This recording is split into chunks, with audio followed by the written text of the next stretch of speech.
इतिहास की माने तो तथाकथित तौर पे मुगलों ने भारत पर 300 सालों तक राज किया। उन्होंने इस भारत भूमि को आर्थिक रूप से तो कमजोर किया ही, मगर उन्होंने सीधा वार साधा भारत की हिंदू सांस्कृतिक धरोहरों पर। मगर 16वीं शताब्दी में जन्म लिया महाराज शाहजी और माता जीजाऊ के पुत्र, भारत और दक्खन के शेर शिवाजी शाहजी भोसले ने। शिवाजी महाराज ने अपनी शक्ति और युक्ति से मुगल हुकूमत की कमर तोड़ कर रख दी और भारत में कई सालों बाद किसी हिंदू साम्राज्य का परचम वापस से लहराया। मगर कहानी अभी बाकी थी। हेलो, आज तक न जाने कितनी सारी मूवीज बनी होंगी हिंदी मेन स्ट्रीम सिनेमा या रीजनल सिनेमा में, जिन्होंने हमारे इतिहास को कवर करने की कोशिश की। जहां कुछ मूवीज ने काफी बेहतरीन तरीके से इंडियन हिस्टोरिकल फिगर्स और इवेंट्स को बिग स्क्रीन पर पेश किया, वहीं सब मूवीज फेल्ड मिजरेबली। हमने हाल ही में माइटी मराठास पर बेस्ड काफी सारी मूवीज को हमने पॉपुलर होते देखा है, और आज की इस वीडियो में भी हम इन्हीं मूवीज की हेल्प से मराठा हिस्ट्री को थोड़ा और गहराई से जानने की कोशिश करेंगे, जहाँ हम इन मूवीज के बीच के आपस में कनेक्शन के बारे में बात करेंगे। आसान शब्दों में हम जानेंगे कि कैसे 2020 में आई Tanaji the unsung warrior related है 2025 में आई छावा से, इवन इससे भी ऊपर 2015 में आई कंट्रोवर्शियल बाजीराव मस्तानी कैसे कनेक्टेड है 2019 की पानीपत से। So let's begin. मराठा साम्राज्य छत्रपति शिवाजी महाराज के नेतृत्व में फल और फूल रहा ही था। हिंदवी स्वराज अब एक सपने से हकीकत बनता दिख रहा था, मगर दक्खन की जमीन से कोसों दूर उत्तर भारत में 16वीं शताब्दी में ही पैदा हुआ मुगलों का सबसे क्रूर शासक औरंगजेब। औरंगजेब ने ताकत और हुकूमत की लालच में अपने पिता शाहजहां को नजरबंद किया और अपने खुद के भाइयों की लाशों पर चढ़कर 13 जून 1659 को औरंगजेब मुगल सल्तनत की गद्दी पर बैठा। और यहाँ से शुरू होती है मराठा और मुगलों की वो लड़ाई जो अगले कई दशकों तक चलने वाली थी। मंच तैयार था। एक तरफ भारत की धरती पर मजबूती से लहराता औरंगजेब की मुगल सल्तनत का झंडा, और दूसरी तरफ उसी झंडे को काटने के लिए तैयार हो रही थी शिवाजी राजे की मराठा फौज। और इसी मराठा फौज के एक सिपाही और राजे के बचपन के मित्र थे सूबेदार तानाजी मालुसरे। 1665 पुरंदर की लड़ाई में राजा जयसिंह ने मुगलों की ओर से लड़ाई की और मराठाओं को शिकस्त का सामना करना पड़ा। ना चाहते हुए भी छत्रपति शिवाजी महाराज को अपने 23 किले मुगलों को सौंप देने पड़े, और अब इन्हीं किलों में से एक किले कोंढाना को वापस जीतने का जिम्मा उठाया सूबेदार तानाजी मालुसरे ने। तानाजी मालुसरे बहादुरी से लड़े। उन्होंने कोंढाना का किला जीता भी, मगर इस लड़ाई में तानाजी को वीरगति प्राप्त हुई। गढ़ आला पण सिंह गेला।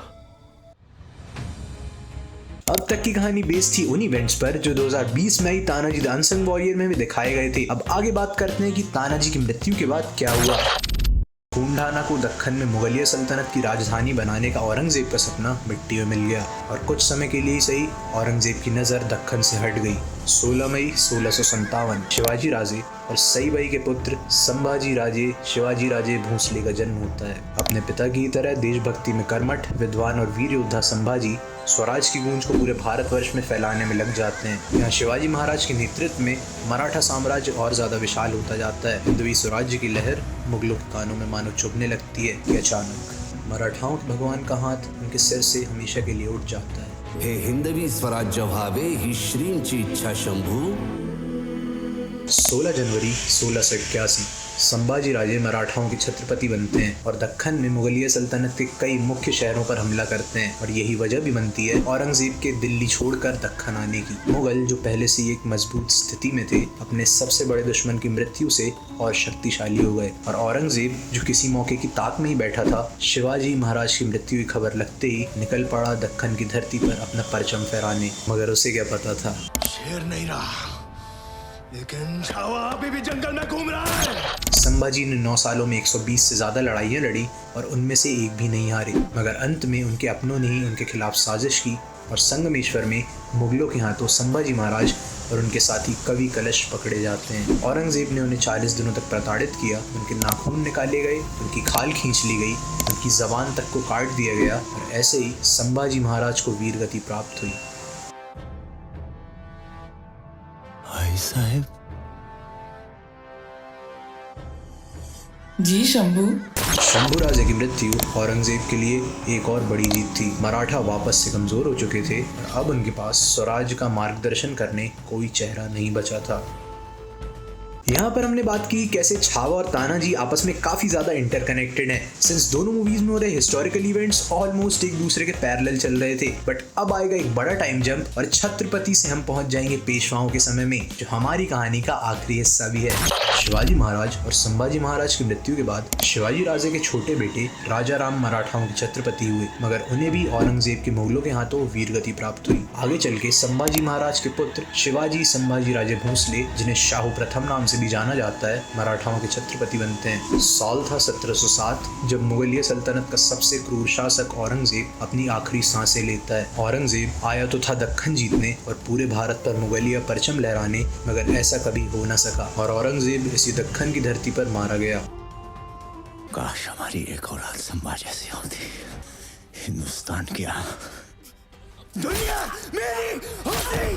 औरंगजेब की मृत्यु मराठाओं के साथ साथ पूरे भारतवर्ष के लिए एक अच्छी खबर थी और उसकी मृत्यु के बाद मुगल सल्तनत वापस कभी अपनी पुरानी पहचान हासिल नहीं कर पाई और समय के साथ अपने अंत तक पहुंची। इस वक्त तक मराठाओं की राजनीति में छत्रपति का प्रभाव कम हो चुका था और पेशवा यानी कि मराठाओं के प्रधानमंत्री ही ज्यादातर मामलों में बड़े फैसले लेते थे। 17 अप्रैल 1720 छत्रपति शाहू बाजीराव को मराठाओं का नया पेशवा नियुक्त करते हैं और पेशवा बाजीराव लग जाते हैं मुगल हुकूमत की जड़ों को काटने में। वो अगले 20 सालों तक पेशवा रहे और उनके नेतृत्व में मराठा साम्राज्य दक्खन से लेकर मध्य भारत और उत्तर तक जा पहुंचा, मगर वापस जिसका डर था वही हुआ। मात्र 39 साल की उम्र में पेशवा बाजीराव का भी देहांत हो जाता है। चीते की चाल, बाज की नजर और बाजीराव की तलवार पर संदेह नहीं करते, कभी भी मात दे सकती है। मगर इस वक्त तक मराठा साम्राज्य अपने चरम पर था।